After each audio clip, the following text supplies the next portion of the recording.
How's it going, everyone? Welcome back to another video, and it looks like we have a lot of information to get through. There's a lot going on in the industry right now, and a lot of people are wanting those Xbox games. Yeah, they are thirsty. The ponies are thirsty for those Xbox games, and it's clear they have been crying and begging for Microsoft to go third party so they can get Game Pass on PlayStation, or they can just get those juicy Xbox games on their platform. They pretty much can't go without a day not begging for a Microsoft game. I mean, you've got Unleashed, who is pretty much hellbent on, ruining his own life by crying about Starfield repeatedly because he is so butthurt that it's not released on PlayStation. I mean, that's the only logical explanation, right? And then you've got others now that are basically putting, Halo Infinite in a PlayStation box. You can't make this up. But the whole third-party story is getting out of hand, with the CFO Stuart saying that they are changing strategies. And honestly, they've been changing strategies for quite some time. But I think Phil Spencer really does lay out thick and on point here. So let's listen to this and then we can discuss what he said. We do have a bunch of information also to come after this, but let's get on with this first. But before I do that, if you've made it this far, do consider leaving a like. We are looking for that 500 likes challenge, so hopefully you can help and smash that goal. If you are new to the channel or a returning viewer that has yet to subscribe, do consider subscribing. It doesn't cost you anything, but it really helps the channel grow and really does open opportunities for me. That said, if you want to support me further, you can do so through my Patreon, YouTube membership, or the Super Thanks. But clicking that like and subscribing is free and is the easiest way to support what I do. Right, let's listen to what is being said over here. For us, it's about expanding our platform reach, and we think important games like Starfield will be catalysts for Game Pass growth on a lot of different platforms. But anytime you're growing the platform, there's always this trade-off with games. We are not a third-party publisher, right? We do something different with our content like Starfield, but not all the content. Obviously, Minecraft ships on other platforms, and we enjoy doing that as well. For us, it's...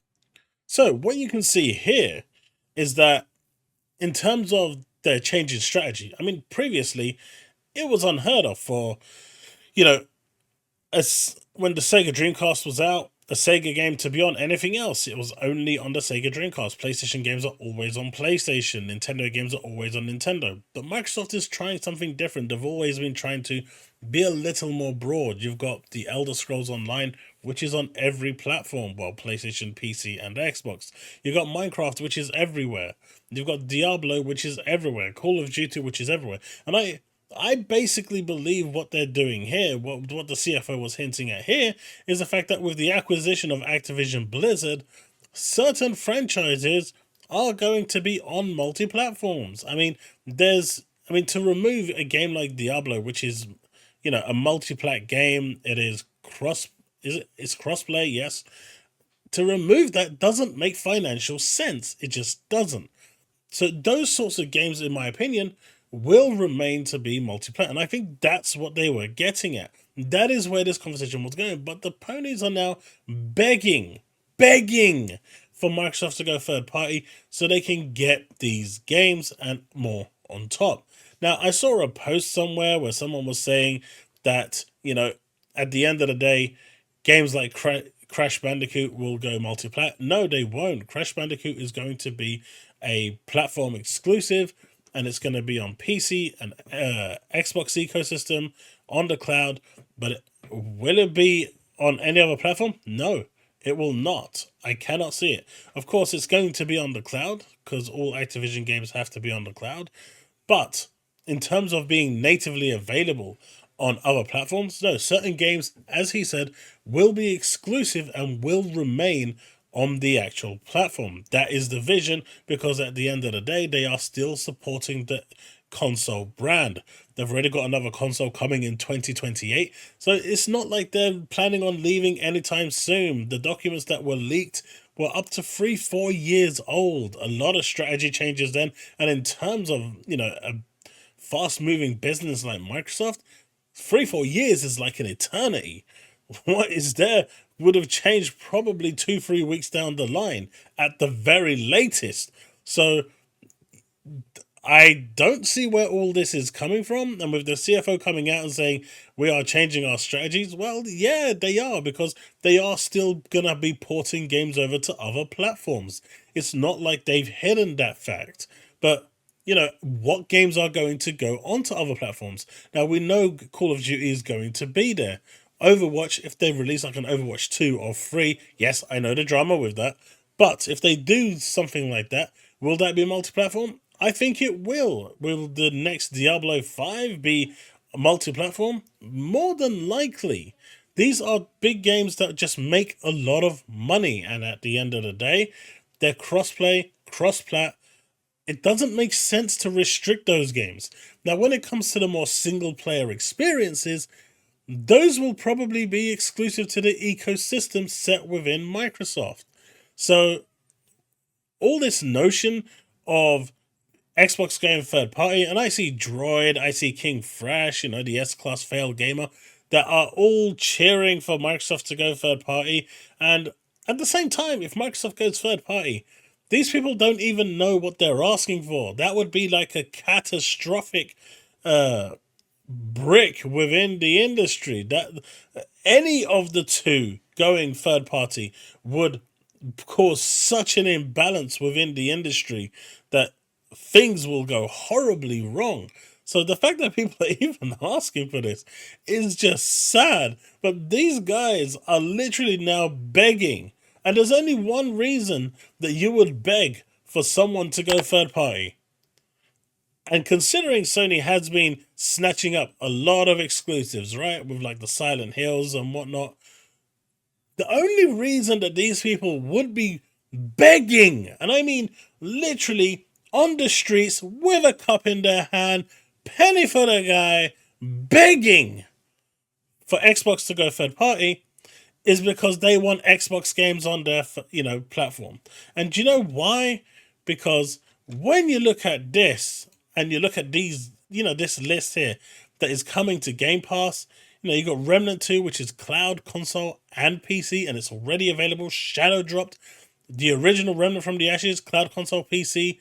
You've got SteamWorld Build, which has got a really good 9 out of 10, I believe, or 9.5 out of 10 review score, which is damn impressive. I think it's about 9 out of 10. And that's going to be available day 1, December the 1st, so we'll check that out. Far Cry 6 is coming to console. World War Z Aftermath, again, cloud, console, PC. Goat Simulator 3, now I know people are going to say lol, goat, but it's a massive game in its own niche community. Rise of the Tomb Raider is finally coming to cloud, console, and PC. Against the Storm is going PC. Clone Drone in the Danger Zone. Tin Hearts, While the Iron's Hot, and Spirit of the North Enhanced Edition.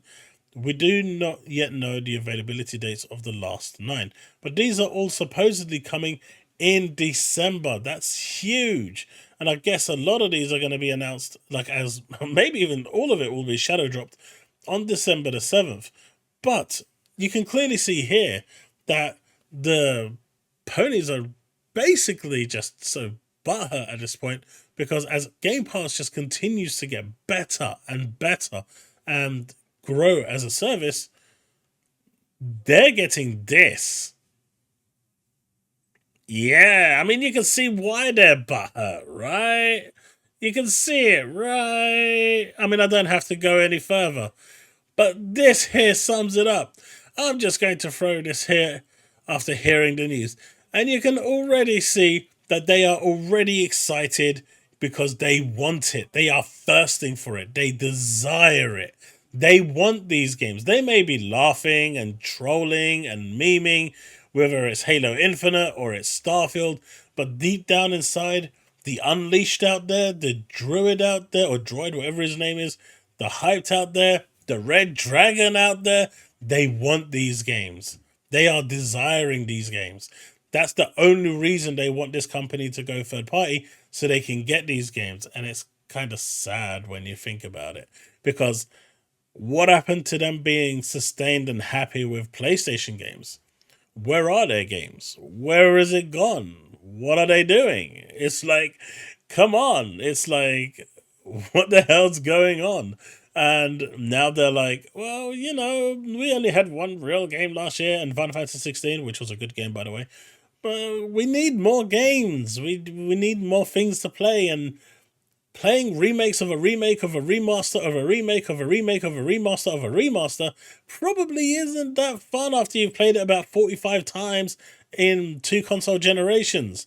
So I guess it makes sense that they want Xbox to go third party so they can play those awesome games like Forza Motorsport, Forza Horizon 5, Halo Infinite, Starfield, and more.